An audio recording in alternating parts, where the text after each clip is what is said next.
You're listening, Mr. Cat.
Hello?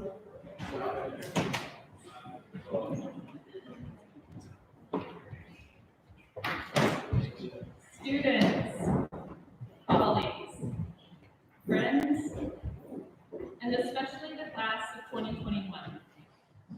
I am honored to welcome you to the 175th Convocation of Tilton School. Each year, this ceremony marks the beginning of the school year. Admittedly, the start of this year at Tilton has been unique in a multitude of ways. Some arrived at campus early, some late, and some are yet to join us. Zoom links, masks, thermometers, and keen awareness of 6 feet have become normal parts of our life here at Tilton. We celebrate the opportunity to be together and share sadness that we cannot be with all of those that we love and care about. We recognize challenges to our ability to connect and yet bond deeply over a shared adversity.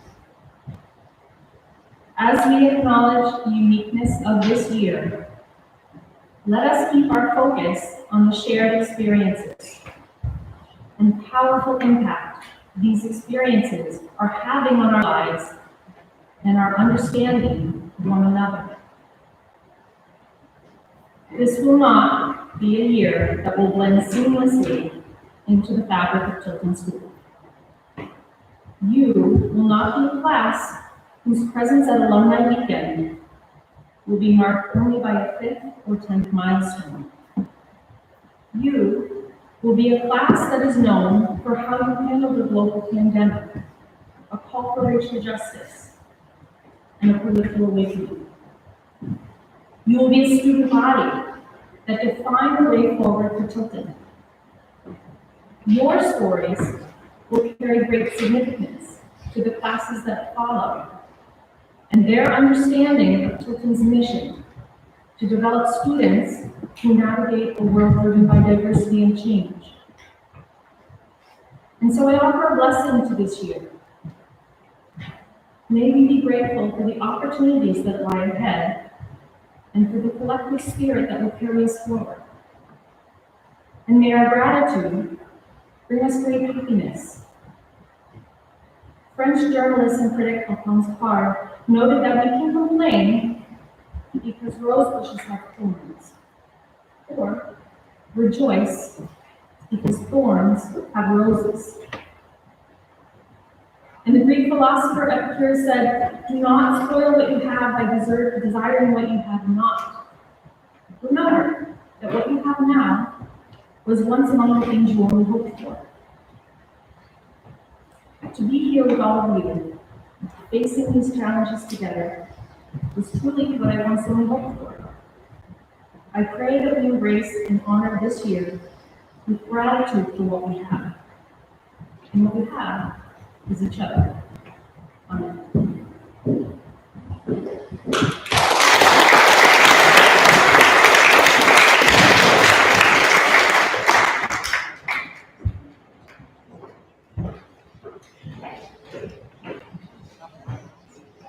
Hello, everybody. This is the first chance I've had to really address you all in a formal way. And there were a lot of things that came to mind for subjects of speech. So I started with why I came to Tilton, and we'll go from there. Even before the dawn of history, people were teaching and learning. Gathered in a cave, at the edge of a river, or around a fire, people helped each other discover new knowledge and skills to improve their lives. We know now that if you repeat that process for a couple 100,000 years, you wind up with the ability to build tall and strong, to cross oceans of water and stars, to solve problems like hunger and hurt. You gain the ability to move others to wonder and awe, the way Mozart and Michelangelo, Stan Lee and Stephen Curry get to do. Over the eons, teaching and learning gained some structure. The way groups of fish schooled together, groups of scholars began to meet and discuss ideas on a schedule with mentors at hand. Patterns were established that helped eager minds grow from apprenticeship to mastery.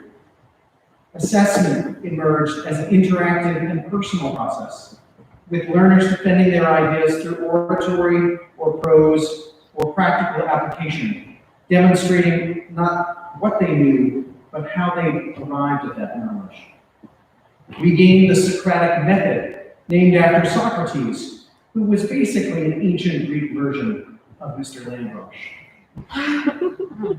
He went on that way for a while. It was the mid-1800s when Mark Twain said, "I never let my schooling interfere with my education." Unfortunately, he wasn't just making a joke, as he was often doing. He was issuing a warning about a coming century of educational innovation, during which learning systems grew increasingly structured, but decreasingly effective. A friend of Twain's, a man by the name of Andrew Carnegie, rode the tech craze of his time, railroads and telegraphs and steel, and became a true tycoon. He was the 19th century version of Jeff Bezos, and about as wealthy. And with his money, he funded countless organizations. Carnegie Hall and Carnegie Mellon are two of his many namesake institutions. He famously built over 3,000 libraries, and he funded a lot of educational research. At the time, the US was undergoing a massive expansion. Increasing numbers of students demanded greater efficiency in our school systems, and Socratic methods of assessment were too time-consuming to employ. The so-called Carnegie unit was created as a standard unit of measurement for learning. That's right, just as you measure Gatorade in liters, learning was to be measured in Carnegie units. And one unit, which today is often disguised in the language of a credit or a credit hour, you're familiar with those terms, you've heard them before, is about 120 hours of instruction, or for reference, the same length as this speech.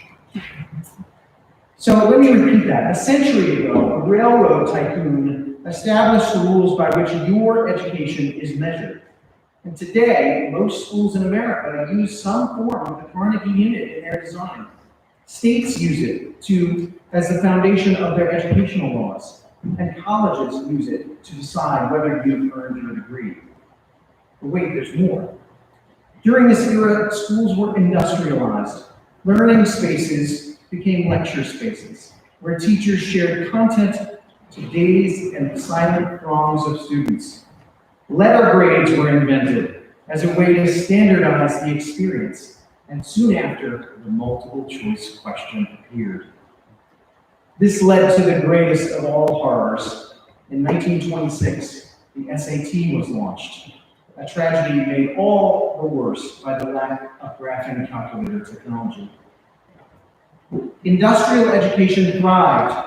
How could it not? It produced graduates at a rapid and steady clip. Over the last 100 years, this system meant that student-centered learning turned into school-centered educational systems. Schools were no longer communities of individuals riding the tide of shared interest and mutual support. Suddenly, a school was a building. It was about grade books and textbooks. It was about sitting in a chair and listening to things that other people had discovered, and other people had learned, and other people had written down. Grades were emphasized, and growth was left behind. Sit in class long enough, avoid an F, and you'd earn your diploma. Just as the paper books in Carnegie's 3,000 libraries are now a relic of a different time, the Carnegie unit and these other assembly line structures of industrial education have outlasted their utility, and yet they remain in place at most schools. They're vestigial, but they continue to clutter up the innards of our educational systems. And that brings us to Tilton today. Our school is a rare gem. Tilton remembers where all this teaching and learning began. That's why you meet with your teachers and advisors so frequently. That's why this school is so personal. That's why we don't have letter grades. And it's why we focus on essential skills and areas of discovery. Each of your teachers has successfully ignored Carnegie as someone who's no longer trending, and they're channeling instead the enduring methods of Socrates and his forebears. Most of all, at Tilton, we know that a school is not a building, but a group of people, and that everyone is a teacher. We learn from a person whose name is on the chalkboard, yes, but also from passersby who stop to help, from YouTubers who convince us to like and subscribe, from friends whose stories and examples engage and instruct. We learn from each other. That's why there's something truly special about learning together the way we do, day and night, here at Tilton. There is perhaps no better argument for us being here on campus this year, despite all the obstacles. These days we share are precious, wonderful. Savor them. So many things about this year are new and different, present company included. But rather than lamenting our losses, let's embrace the opportunity to learn anew. We are reliving education's origin story. Like our prehistoric ancestors gathered at the edge of a nameless riverbank, we occupy a landscape of the unknown. The essentials we carry are not things or even knowledge, but the skills we have to connect, to ask, and to share. As we travel together through the peaks and valleys of this year, we'll need to lean on our skills of inquiry and creation. We'll need to communicate and to be ever more mindful of how our actions affect those around us. And under the stressors we face, we need to give ourselves permission to play. That's what it means to be prepared for a world driven by diversity and change. It's not easy, but rewarding experiences rarely are. Michelangelo was said to believe that there's a beautiful statue trapped inside each block of marble, and his job was merely to release it. C.S. Lewis, the writer and philosopher, used a similar metaphor from the other side of the hammer, explaining that the pain humans feel is actually the pounding of God's chisel upon us, sculpting us into the people who we were meant to be. Many students act as if their teachers are there to chisel away at them, to play the role of either God or artist. But that's just not so. You are the artist of your own being. Similarly, many schools treat their students like diamonds in the rough, ugly stones that only gain value when a master cuts and polishes them. But at Tilton, we think you're brilliant already. So in closing, instead of offering the words of another long-dead white guy, I'll share the comments of a more earthly and modern theologian. Recently, as I sweated along to a truly epic beat, my Peloton instructor dropped some memorable wisdom. Shouting over the chorus of the music, she spoke to her millions of followers. Keep pushing, she said. That feeling you can't go any further, that you can't push any harder, I know you think that's pain, but you're wrong. What you're feeling is called growth. It's going to be a difficult year, so remember that the pain and struggle you feel is not pain at all, but growth. And the revelations you experience are not the product of some external force. They come from within all of us, within each of you. Thank you.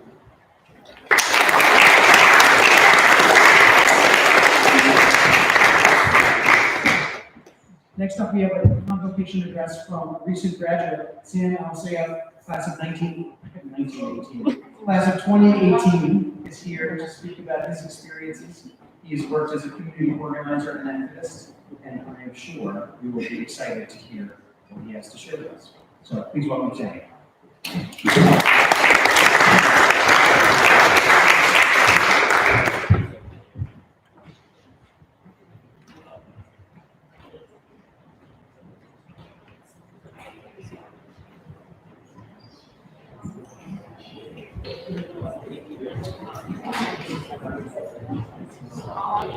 Sit down.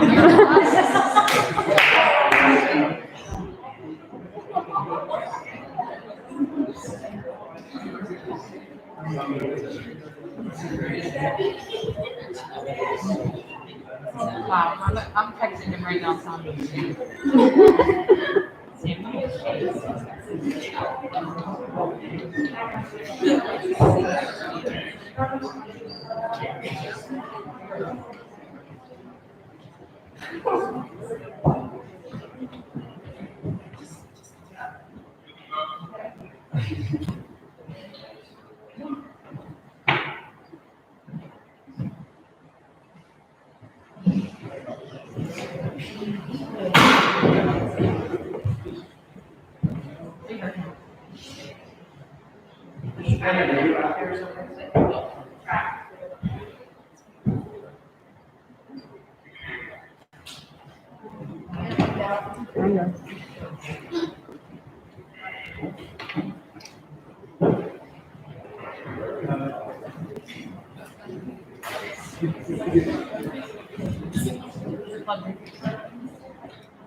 Good evening, everybody. Speak the home and take part of Tilton's history. More of our community, how you children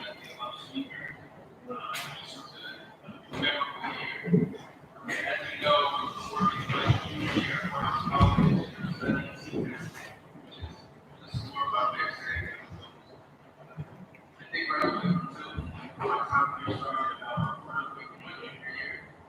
Short behind you, short. It's just that previous school had been fit, and I didn't know that for a while.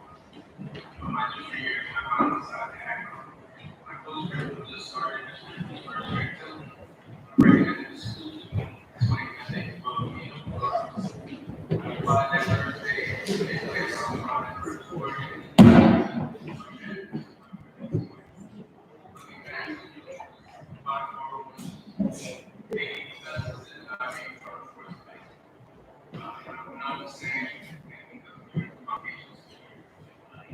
Sometimes, I just, when I was upset, fourth grade, that I got frustrated with standardized testing, or fed up, Mr. Wentworth, the E course, reactions on myself that I very like skating and external courses and for that, I'm grateful for Tiltons, and I'm grateful for Mr. Wentworth, and I guess I'm grateful for Robert Cross and this on that. Goes without saying, though, unlike all of you, I got to enjoy some experience in both effects, and even more than that, I got to experience high school as high school in its entirety. As a senior, I'm not sure, and I'm sure for most grads as well, I remember being eager to finish out of high school and move on to the next level of education. And I remember the college tours, the application process, as stressful as it was, and the love of people in those roses. It was definitely a memorable part of my life. And I remember my time on the squad with some of my closest friends today, like Spike Ball at my day school. Sometimes even on Sundays for fun.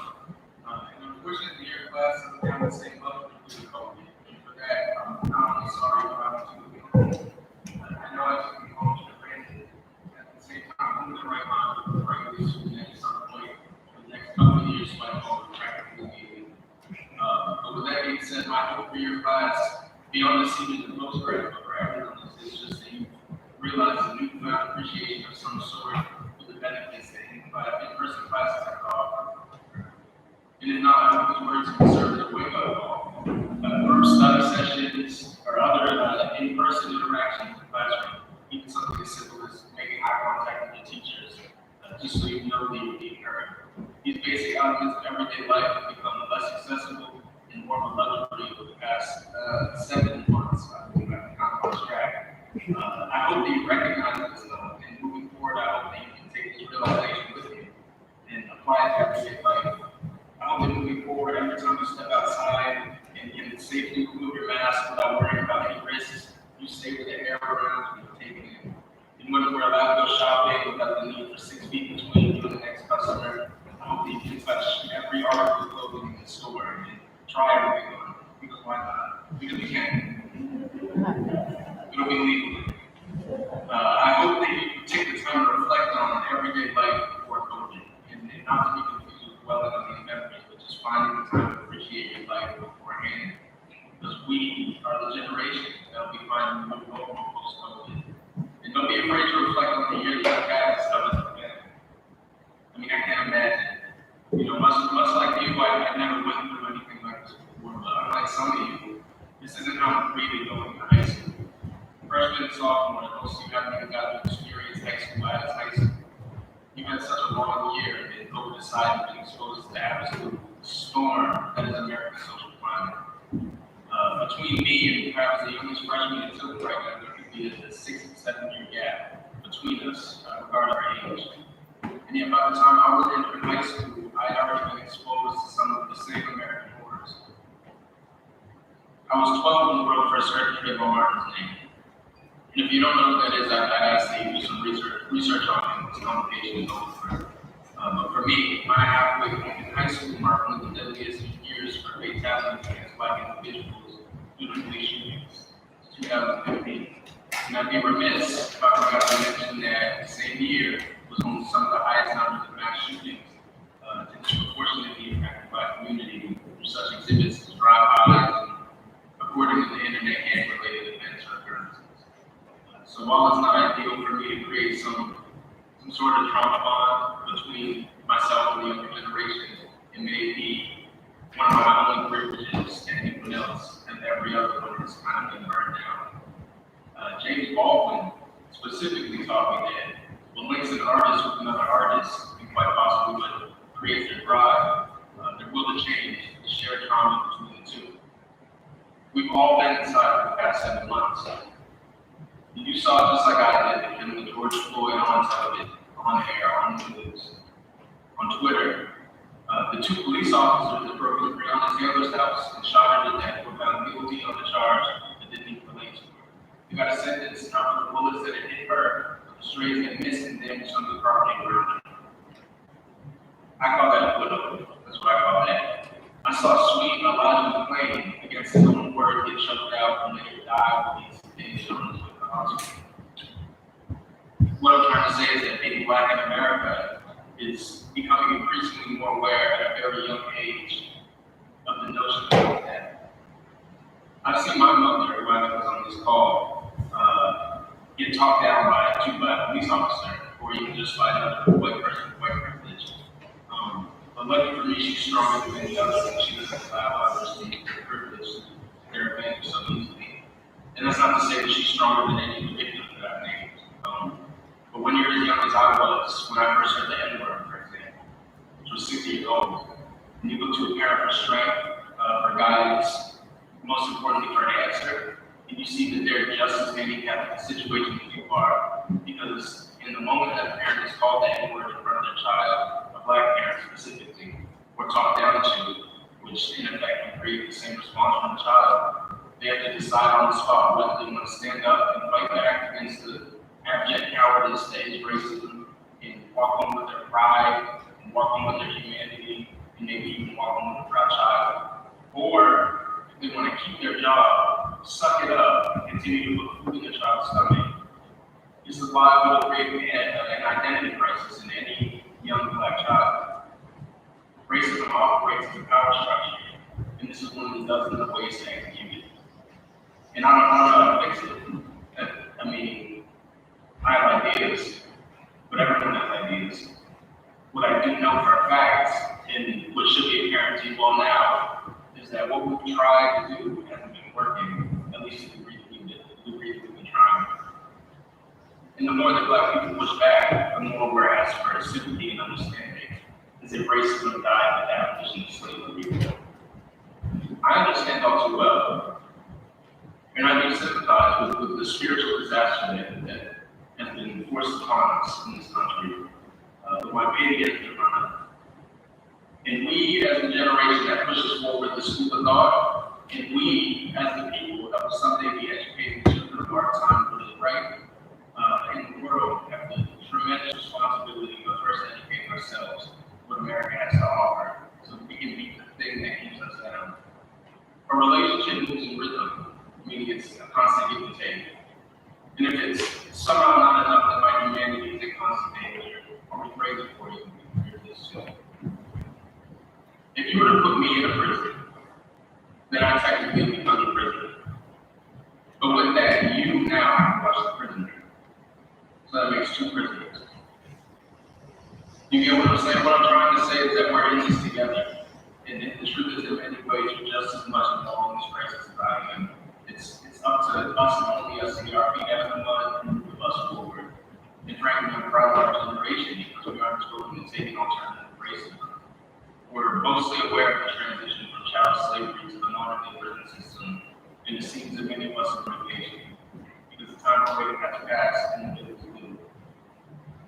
So I hope that you at least have an idea of the picture that we're trying to paint. But I don't end on that note. I want to try something a little bit lighter. There's this activity that administrators make us do on the first day of college, and I'm sure that you've encountered it at some point in your lives as well. Typically, we're all sitting directly next to each other. We're all running in a little auditorium or something. So whoever is directing tells us to look to the people to our left and then look to the people to our right and get a good look, because one of these people won't be there by the year's end. I don't like that. I really don't like that. I think that if our time in quarantine taught us anything, it's that we can engage in new dialogue, create new environments that previously and traditionally singled out other demographics and individuals. So with that, I've been told that although you are separated by class, I believe you're still, in the vicinity. And I got a good look at you as you're looking at the laptop, so I know you're next to some people. So what I'm going to ask you to do real quick is look to the people to your left, if there's anyone on your left, and look to the people on the right, if there's anyone on the right, and look at the people in front of you, and behind you, and the people above. Maybe look for your future that you haven't noticed before. If you haven't got their name, introduce yourself, figure it out. You get comfortable right here. Get comfortable, because these are the people that you're going to be spending the rest of your time at some point. And quite frankly, these are the people that you may be spending the rest of your life with. These are the valuable connections. The most important is where you put your humanity to the test. Because it's not just business connections, it's emotionally, mentally, and spiritually. This is the who and the where that you develop your ideas. This is the when you ask the questions to get the answers. And this is when you get to make eye contact for an exchange of intimacy. Those around you right now are some of the people that plan to help propel your career in life in the right direction, and that's something that's very. So with that, I hope that you took something from this. I hope that you were comfortable enough in front of me as I spoke. I remember being a student at that time. I spoke to Mr. Lanrosh about this recently. I often found it hard to connect with some of the speakers, as it was, whether it be age difference or, just difference in lifestyle. It was always tough for me to, feel what they were saying. But I feel like in a very strange way this year, it brought us a little bit closer in that I can get up here and talk about maybe how proud my year was, but more importantly, how I hope for it to get better. And that's something that you can relate to. Not just because it's broad enough, because it relates to life, but because we all went through 2020 and survived. So with that, again, good evening. My name is Samuel Isaiah, and I appreciate you for having me. Thank you.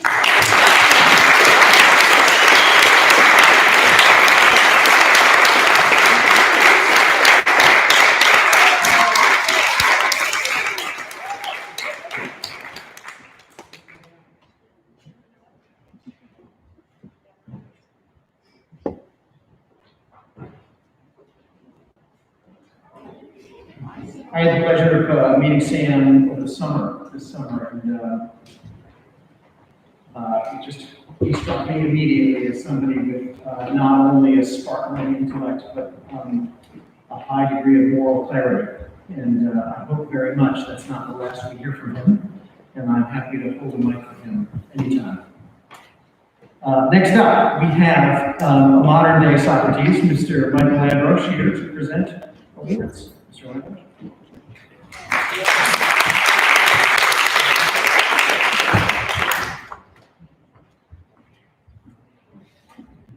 Alex, is Sam still on this one? Is he still on the call? Do we know? He's watching the live stream. Oh, Sam, please. To you, Sam, thank you so much. And Stephanie, Sam says that you're on the call too. We miss you both. We really wish you were here with us. We understand why you're not. But Sam, that was amazing. Thank you so much for this message. I want to thank some others too. Joy Jones, who works with me. I'm being modulated right now. That's an SAT word. Modulate. Okay. Joy Jones works with me. She's responsible, really. She runs the academic office, and she's responsible for this array of student prizes. Alex Sedgley and Sarah O'Neill, thank you for everything you've done to set up this event. We really enjoyed it.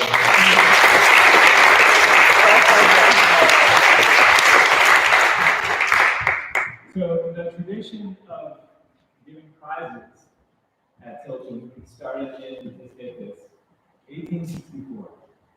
And that's 2 years after the school, which when the sun comes up and you look down the hill and over the river and up the hill, on that hill is where the school was originally born.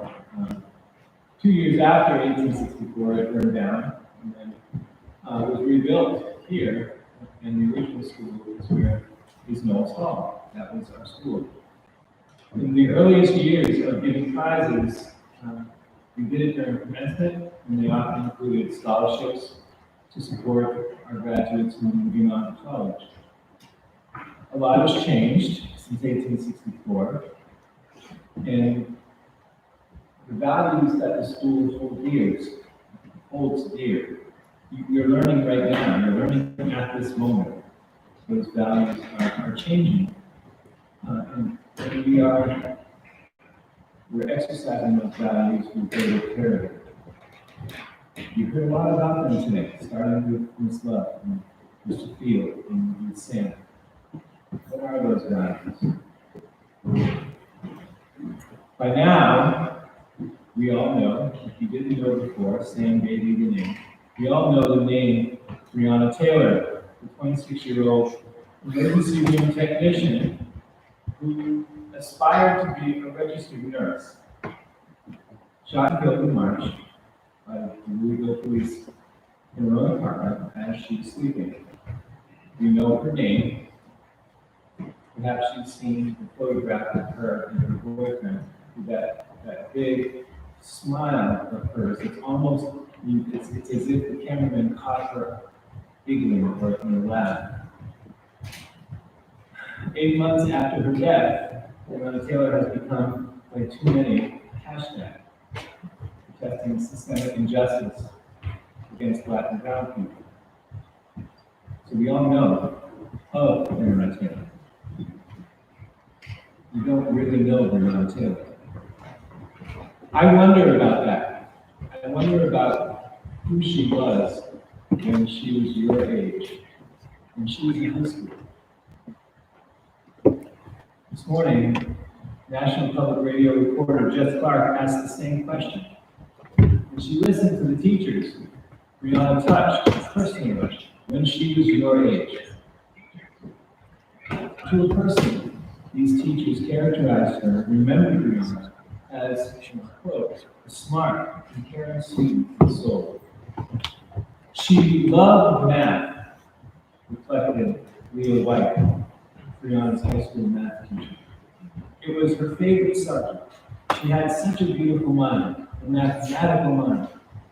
Ms. White goes on to say that as a younger student, a 10th grader maybe, Brianna helped juniors and seniors understand concepts that came to her as easily as riding a bike. All of us teachers had been new teachers at one time, and still, even after nearly 40 years, I worry about my lessons flopping. Jennifer Hughes, Brianna's first-year history teacher, thought the same. She said about Brianna, Brianna might not know what the right answer is, but she was confident enough to put herself out there, taking risks to learn more and to keep a young teacher's lesson alive. Stephanie Holton, the counseling coordinator at Brianna's high school, said, so often, Brianna would find someone crying in the bathroom, and she would bring them to me. She was such a helping and giving spirit. And then Assistant Principal Maurico Dixon sums it up this way. Education and school were very important to her, and so were her friends. She says, you have to hear her bigger to truly understand who Brianna was. Brianna Taylor, as a high school student, as reported by NPR, and as a young adult, represents those qualities that this community today holds dear. Belief in the power of a strong education, a strong, educated mind, a commitment to just helping others in her life, the people she stumbles across, in the classroom or in the bathroom. In faith, in playful curiosity, and having fun, whatever circumstances surround her. These qualities, just as Sam said, we look around. We see them in everybody in this room. when you look into their eyes, you see these qualities at work. They comprise, as Mr. Thiel suggests, the constellation of Tilton's essential skills. So tonight, I'll identify a few students who distinguished themselves in the challenging fall of 2019 and in the exponentially more challenging, like that word was again, exponentially more challenging spring of 2020. As I do, I invite us all to reflect on how we will bring these qualities alive in our lives now. And by now, I actually mean like right now. And when we step from this moment into our virtual and hybrid and face-to-face learning experiences on and off this campus. I'll first start by identifying this trimester's foreign scholars, students who through the winter and spring of last year demonstrated highly accomplished academic habits, the habits of just being a successful person and learner. In academic achievement, and a commitment to building up this community. Please hold your applause until I finish with each class and then go for it. In grade 10, the current grade 10, the foreign scholars are Callie Burns, Morgan Chen, Caitlin Connolly, Jaden Day, Julia Dolpes, Ben Watton, Clara McDowell, Charlotte Filippi, Madison Stephen, Gary Dow, Sarah Thibault, Kai Soar, and Fletcher Waterman. Let's give them a hand.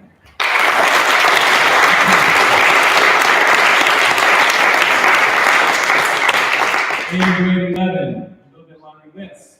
Allison Andrews, Sydney Baxter, Kylie Curtin, Riley Downing, Sophie George, Joyce Jang, Wilson Lee, Robert Martufi, Seth McKenna, Alyssa Moreland, and Ben, let me make sure I'm pronouncing it correctly, Bertha Bob, Nick Lee, Hunter Perkins, Diana Coleman, Tyler Ruggles, Jack Twera, Sutton Priscilla, and Jeff Wen. Jeff Wan.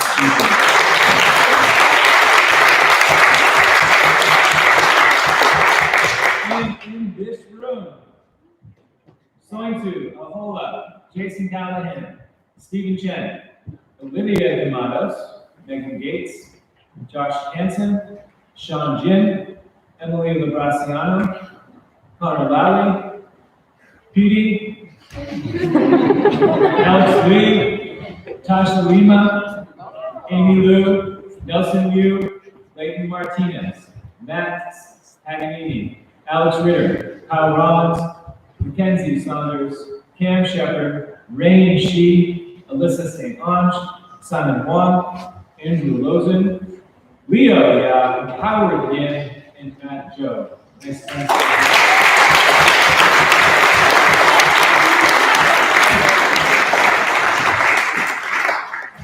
And we're just going to move. Congratulations to all of you Warren scholars.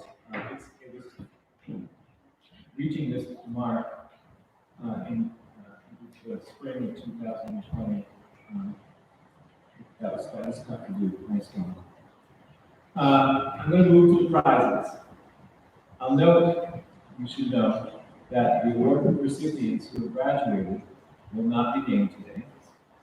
We really do hope to hold a real graduation ceremony at some point, late spring, early summer, maybe, and we'll announce the recipients at that time when they can be together. Further, some of today's recipients happen to be residing on another continent and will not be with us to receive their awards. I hope our awards to students who excel in mathematics and science. The Burns Science Prizes are awarded to students who excel in science and who demonstrate strong interest in the application of scientific skills and knowledge to solving real-world problems in the global community. We have enough of those to keep them busy. In biology, the award goes to Jaden Day.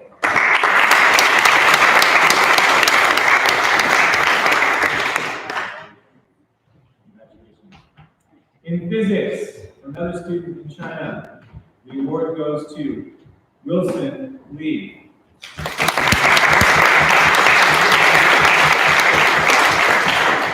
And in chemistry, the award goes to Sointu Ahola.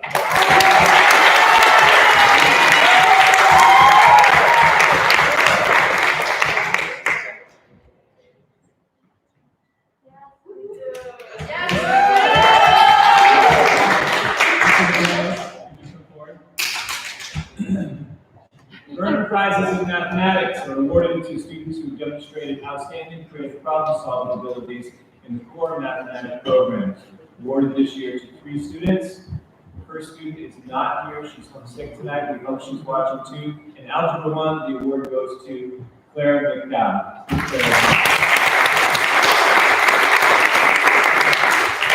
In geometry, the award goes to Sarah Thibault.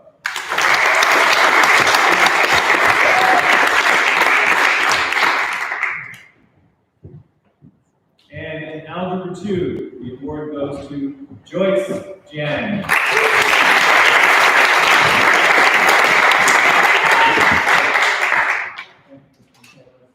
We also have a Berna Advanced Math Prize.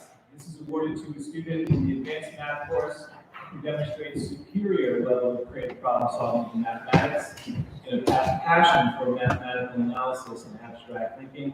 And if you have met Howard, you know he's pretty abstract. And this award goes to Howard Yin.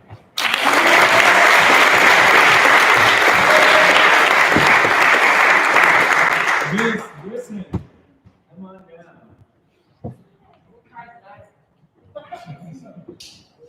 Here you go. Okay, we have one athletic award, one of many. This year's award goes to someone who is an 11th grader. Female Athlete of the Year awarded to the athletic department to a girl who's contributed the most to athletics at Tilton. This year, awarded to Alyssa Norman.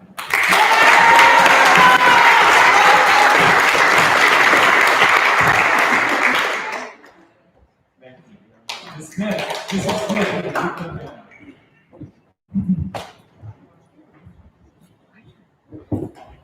The Donald Robert Dowling Prize, established by Robert A. Dowling in memory of Donald Robert Dowling of the class of 1926. This prize is awarded to the student who leads the freshman class in the scholarship for the year, demonstrating excellence in critical thinking, communications, and creativity, working hard on behalf of the community and always showing good cheer and character. This goes to Madison Stephen.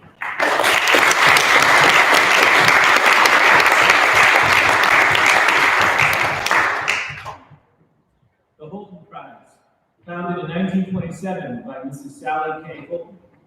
This prize is to be awarded to a member of the freshman class who possesses the following qualities: maturity, healthiness, good sportsmanship, scholastic ability with special reference to effort made and improvement shown, and lastly, and especially, dormitory spirit.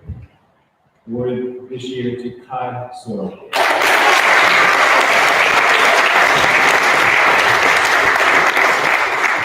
The Scott Sullivan Scholarship Award, established in memory of Scott Sullivan, son of Robert, a member of the Tilton English Department from 1950 to 1967, who, though basically shy, possessed unproved qualities for leadership, was compulsively generous, and unusually kind and thoughtful. His love for Tilton was open and sincere. The award is made to a freshman or sophomore day student who possesses the important characteristics of thoughtfulness and kindness, and should be a person who has helped the school by concerned participation in some way other than just on the athletic field. This year, awarded to Sophie and George.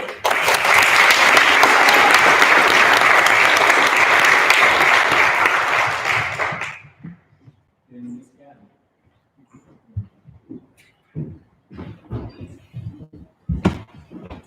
The Wellesley Prize Book, presented by the Wellesley College. It's actually right here. Presented by the Wellesley College Alumni Association of New Hampshire to honor a young poet in her junior year. who has made an outstanding contribution to the school in terms of leadership, citizenship, and scholastic achievement. Awarded to Alex Garside.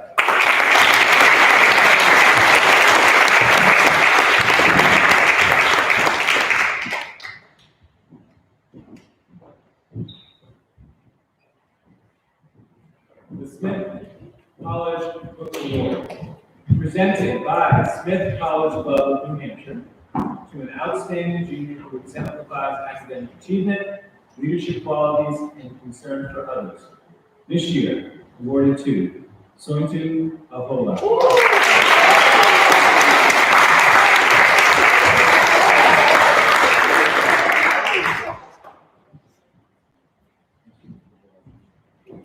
The Eric Jacobson Memorial Prize, established in memory of Eric Jacobson, class of '74. This prize is awarded to the junior who has shown exceptional versatility and spirit in the performance of school activities, has been loyal and encouraging to fellow classmates, and has exhibited an unusual tenacity in pursuit of a goal. This year, awarded to Mackenzie Saunders.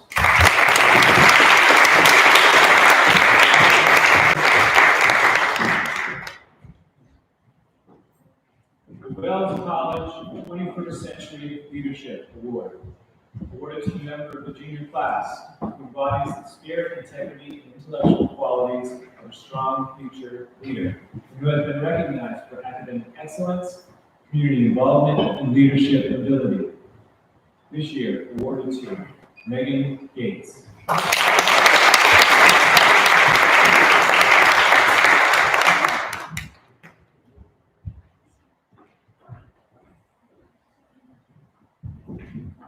The Harvard Prize Book, awarded annually by the Harvard Club of Boston to the leading secondary schools of the country to a member of the junior class who best combines excellence in scholarship with achievement in other fields.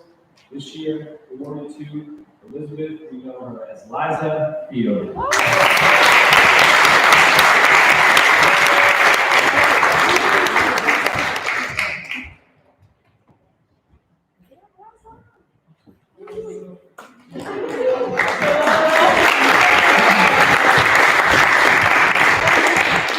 To the award recipients tonight, you could just stay where you are in your seats until after everyone is left, and we're going through a quick photographic session, one at a time, social distance, and all of that. To the rest of us in this room, whether or not we've been recognized tonight, I just want us to all keep in mind, keep Sam's words in mind. You have the power of your voice. Inside of you is this power to grow in the ways that you want to grow, to develop your skills, and to make a difference in the world that needs our help right now. As we leave this place tonight, let's figure out how we do. Thank you very much.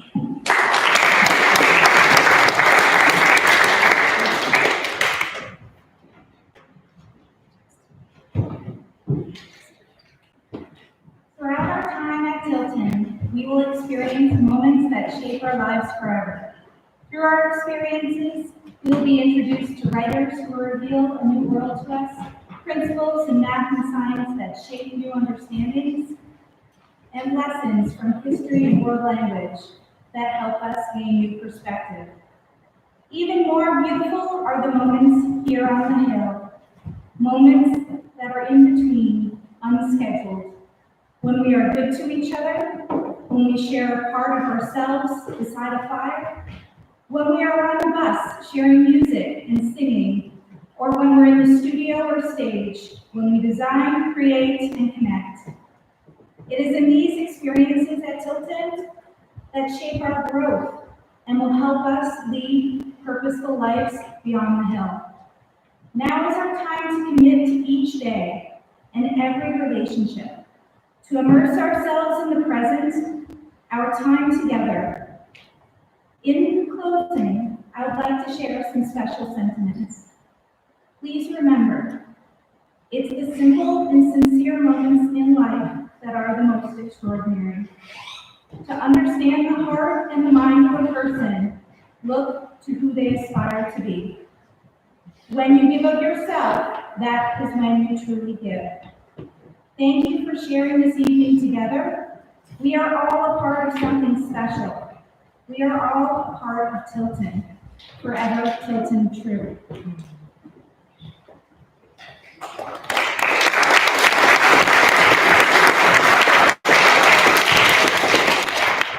This evening, unfortunately, there is a threat of thunderstorms. We had a special reception outside for you this evening, but we just recently had to move it indoors. As a reminder, for any award recipient tonight, please stay, because we're going to get a special photograph of you. But any non-award recipient, we will have a dessert reception in the Knowles lobby. For seniors and postgraduates, you are the exclusive group that has the mark tonight. So you will have access to the mark, the gymnasium, and outside together. All underclassmen, after you have your dessert, you can go back to your dorms or in the immediate outside of your dorms to share your desserts. Okay, day students, if you're an underclassmen day student, you can wait for your rides that are just outside of the dining hall. But our evening is concluded, and thank you for your time. Take care.